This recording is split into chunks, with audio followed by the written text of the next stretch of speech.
Bonsoir à tous chers futurs millionnaires en crypto. Une petite vidéo ce soir sur Terra Luna. On a quelques infos en fait pour savoir ce qui s'est passé hier, etc.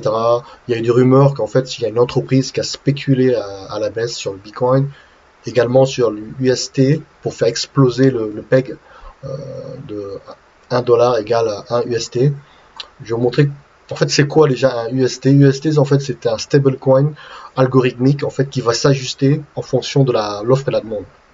D'accord.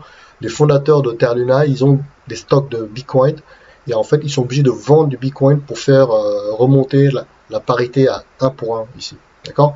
Ce qui s'est passé en fait, c'est une rumeur, on n'a pas de confirmation, mais c'est assez intelligent comme stratégie de trading fait par la firme hier. En fait, une firme a spéculé, je dirais pas manipulation des cours, parce que pour moi, c'est la pure spéculation, d'accord. C'est autorisé comme à la bourse, les gens ont le droit de voir la découverte, etc. Donc ce n'est pas interdit. Ce qui s'est passé, c'est d'après les rumeurs, une entreprise en fait a emprunté 100 000 bitcoins.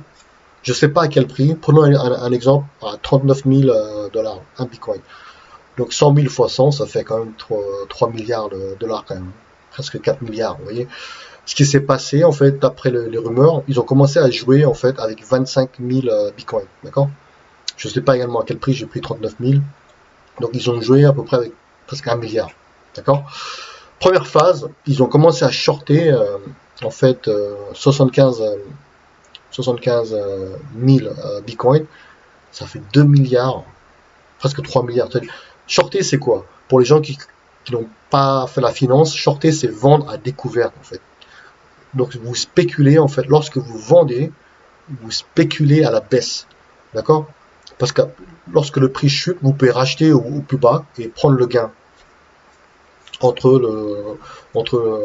le niveau que vous avez shorté plus le buyback que vous avez fait acheter lorsque ça a craché. D'accord? Et lorsque en fait le Bitcoin a touché 30 000 dollars hier, je m'en rappelle très bien, ça a tapé même 29 700.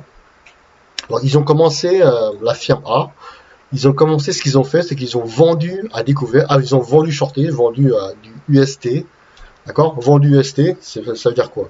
Ça veut dire spéculer à la baisse, pousser le prix du UST vers le bas, d'accord, pour que ça chute en fait. Et ils ont cassé le peg, parce qu'ils ont réussi à casser, regardez, on va regarder le chart. Normalement, ça doit être à 1 dollar égale 1 UST. En vendant du UST, ils ont réussi à pousser en fait, à faire cracher le UST à 0,70 centimes. À 0,70 centimes. Voilà. Ils se sont fait en fait l'argent en shortant le Bitcoin, et en plus ils se sont fait de l'argent en shortant du UST. C'est incroyable comme ça. C'est vraiment très très malin comme stratégie. Et en fait, une fois qu'ils ont poussé justement la deuxième phase, en fait, ils ont forcé Terra Luna à vendre du BTC, d'accord. Pourquoi? Parce que pour ramener le prix du ST à un peg de 1 pour 1, il faut rajouter de l'argent, d'accord. Et comme ils ont en stock dans leur trésorerie en fait du Bitcoin, ils ont vendu du Bitcoin pour pouvoir avoir du cash et ramener le UST à un niveau 1 pour 1. Donc ça coûte de l'argent, d'accord. Et deuxième phase qui s'est passée, en vendant encore du Bitcoin, ça fait chuter le prix du Bitcoin en deux phases en fait. Ce qui est incroyable, c'est assez malin comme stratégie, c'est de la pure spéculation, comme on voit dans la bourse traditionnelle. Voilà, pousser le prix vers le bas, pousser vers le bas et racheter au plus bas. Pour l'instant, en fait, aujourd'hui, euh, le Bitcoin en fait est remonté en fait là on est à 31 620, mais hier on avait tapé 29 700 quand même. Il y a des gens qui ont quand même mis des ordres d'achat à 30 000 ou à 29 700, mais c'était pas évident aussi de calibrer le point d'achat, hein. C'était pas si simple parce que le marché est un peu en panique, mais pour les gens qui sont longs, profit, quoi. Ils ont peut-être vendu aujourd'hui, mais vous voyez en une journée cette stratégie a fait cracher le prix des bitcoins à 29 700 dollars. Bien sûr, également a fait cracher le UST à 0,70 et aujourd'hui il est remonté ils ont rajouté de l'argent, donc ils ont remonté à 0,91. Mais là, le problème, c'est que ça va tuer la confiance en fait des gens sur cette stablecoin. Et donc, je sais pas, je crois que leur site internet pour l'instant est down parce qu'il y a beaucoup de gens, je pense, qui veulent sortir.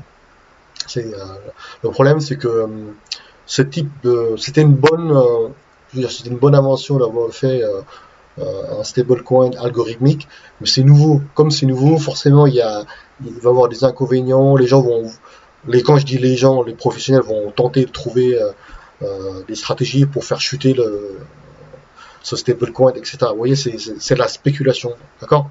Forcément, si les gens, en plus, je crois qu'ils avaient mis en place une stratégie de marketing qui proposait du staking quasi 19%, quasi 20% en fait.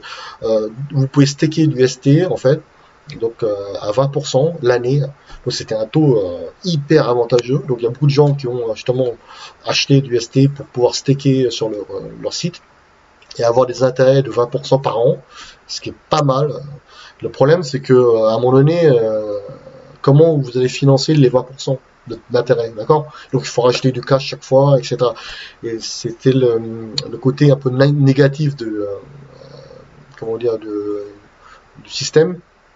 Et donc, je sais pas comment ça va se terminer, mais moi, j'étais pas du tout dedans. J'ai suivi un peu les news sur ce projet-là, mais c'est vrai que c'est terrible. C'est terrible quand même de se faire arbitrer comme ça, là, faire chuter à 0,70. Ils étaient obligés de vendre du BTC pour faire remonter le cours du UST. Et forcément, en vendant du BTC, bah, ils ont contribué à faire chuter le Bitcoin hier. Et c'était incroyable. Mais comme je vous répète, c'est pas un conseil d'investissement, une opportunité pour beaucoup de gens de rentrer dans le monde de la crypto lorsque le marché corrige, d'accord? Il est normal que ça corrige. Ça a toujours été comme ça depuis 2017, 2018, etc. Les gens qui ont déjà les couilles de rentrer, faites ce que vous voulez, c'est pas un conseil d'investissement ni financier, boursier, mais les gens qui font du DCA, c'est très très bien de faire du DCA intelligent à long terme, d'accord? Et je sais qu'il y a des gens qui sont rentrés à 29 700, à 30 000, etc. Ça, c'est à vous de voir, c'est pas un conseil d'investissement. Voilà, je vais vous montrer, je vais faire une vidéo pour vous montrer ce qui s'est passé hier. C'est quand même incroyable hier, mais bon, c'était quand même du déjà vu, hein. Il s'est passé la même chose à l'époque, il y a 2 ans, 3 ans, sur du Tether, USDT. Il y a eu une chute du Tether également, donc il y a de l'arbitrage. Voilà, donc rien de nouveau finalement. Le marché de la crypto fonctionne exactement comme la bourse traditionnelle en termes de short, vente à découvert, etc. Comme les exchanges permettent d'utiliser des effets de levier en plus. Donc il n'y a pas vraiment c'est pas étonnant que les gens, des professionnels comme des entreprises tentent de faire un arbitrage et de shorter et de spéculer à la baisse pour se faire beaucoup plus de profit, etc. Voilà, passez une bonne soirée à tous. Au revoir.